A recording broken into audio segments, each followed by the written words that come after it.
Climate disruption is a seminal challenge of our generation. It affects everything: our forests, our fisheries, our farming.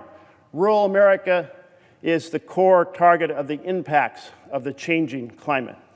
And we see the impacts worldwide. We see it in disappearing ice sheets, in melting permafrost, in the reduced number of glaciers around the world, in dying coral reefs. We see it in migrating animals and insects, and we certainly saw it in the more powerful hurricanes hitting the United States in Texas and Puerto Rico and Florida. In response, communities around the world are transforming their energy economies. They're increasing the efficiency of their buildings and their vehicles and their appliances.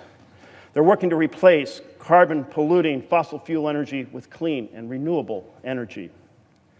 Well, how much do you know about the changes underway? Let's find out. Welcome to episode 6 of the Senate Climate Disruption Quiz. Here we go. First question. In December of 2016, vehicle emissions and coal production in the United States of America were each at record lows since the year. Were they at record lows since 1970, since 1974, since 1980, or since 1986? Lock in your answers.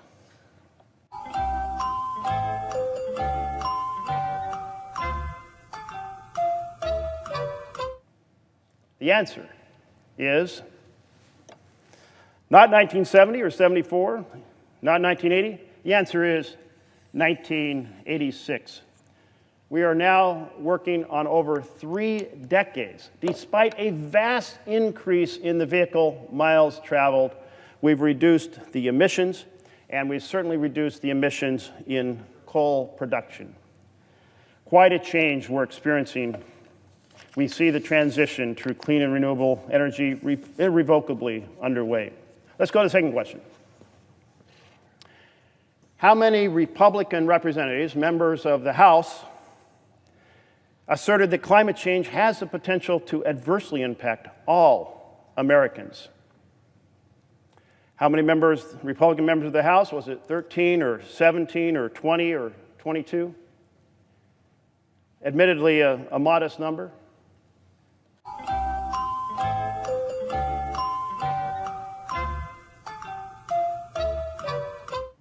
The number was 17. Answer B. These 17 Republican lawmakers introduced a resolution warning that, quote, if left unaddressed, the consequences of a changing climate have the potential to adversely impact all Americans. So this is a very big deal that 17 Republicans in the party financed by the coal and oil billionaires who have really taken complete control of the U.S. Senate stood up to them and said, we're going to speak on behalf of our responsibility as citizens of the United States of America to protect our citizens and the assault on our farming and our forestry and our fishing from climate disruption. I praise those 17 for having done so. It is a powerful bipartisan step in the right direction of championing the cause of all Americans, and for that matter, the entire planet. Question 3. In July of this year, California extended its cap-and-trade program. Did it extend it just for a couple years to 2020, or to the year 2025, 2030, 2035? How long did California lay this vision into the future? Lock in your answers.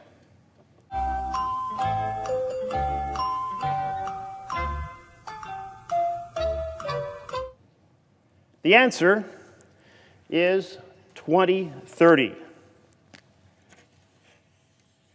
The program would have otherwise expired in 2020, so they extended it for another decade. It was basically a statement of confidence that the program that they laid out, that they have in place now, is working and deserves extension. It's the only program of its kind in the country, and it's the second largest in the world.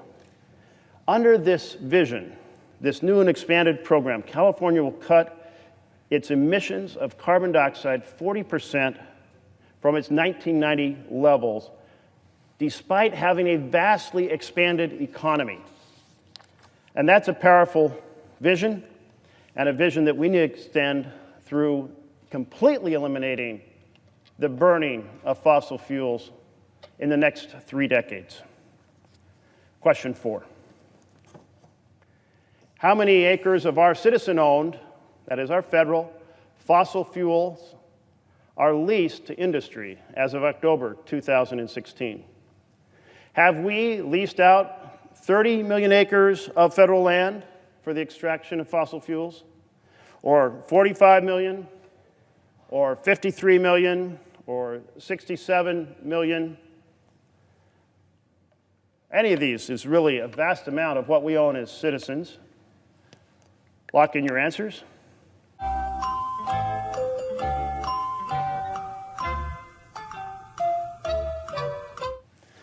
And the answer is at the top end of the spectrum, 67 million acres. What this means is that for years, even decades into the future, we've already contracted for a vast amount of fossil fuels to be extracted from our citizen-owned lands. Extractions that add to the problem facing rural America and the impact on our farmers and our fishermen and our forest.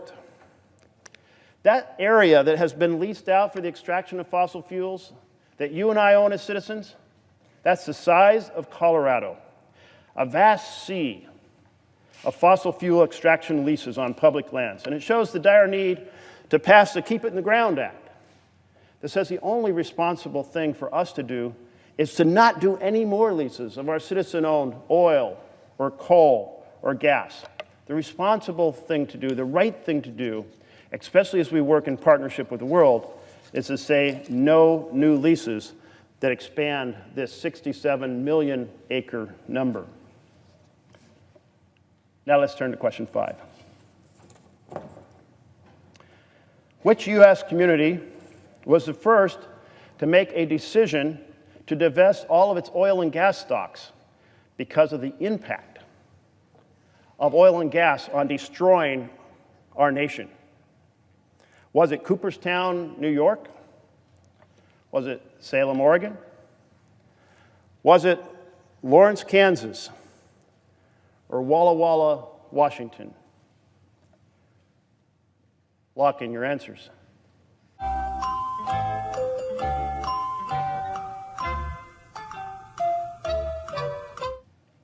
The answer is Cooperstown, New York. And there's quite an interesting story behind this, a remarkable story. At the center of the story is a man named Louis Alstott. Mr. Alstott is a retired ExxonMobil executive. At one point, he managed all of Mobil Oil's exploration in the US, Canada, and Latin America. So he knew the oil industry, the fossil fuel industry, inside out, from the very top level. After retiring, he ran for town trustee in Cooperstown.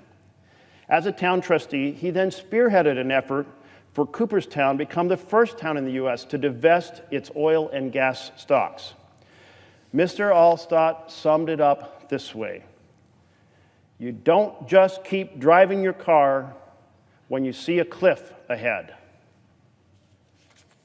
Well said. And yet so many in this chamber are determined to drive the car over the cliff. Mr. Alstott, from the high reaches, the executive suites of ExxonMobil, could see the damage being done to the planet by the continued burning of fossil fuels. He saw the absolute need to stop, and he took a principled, moral stand on behalf of us all. Thank you, Mr. Alstott, for doing that, setting that example. It's one we should all pay attention to. It's something that every city councilor, every mayor across the country should ask the question: should we follow Mr. Alstott's example, the example of Cooperstown, New York? Because if we continue in the direction we're going, we do fabulous amounts of damage from which we do not easily recover, if we can recover at all. So there you have it, folks. Episode 6 of the Senate Climate Disruption Quiz. Questions ripped from the headlines. Facts on the ground changing fast as climate disruption increases and communities across the globe respond. We are racing the clock, and we have no time to spare. So stay engaged in the fight. And in the near future, I'll bring you episode 7 of the Senate Climate Disruption Quiz. Thank you, Mr. President.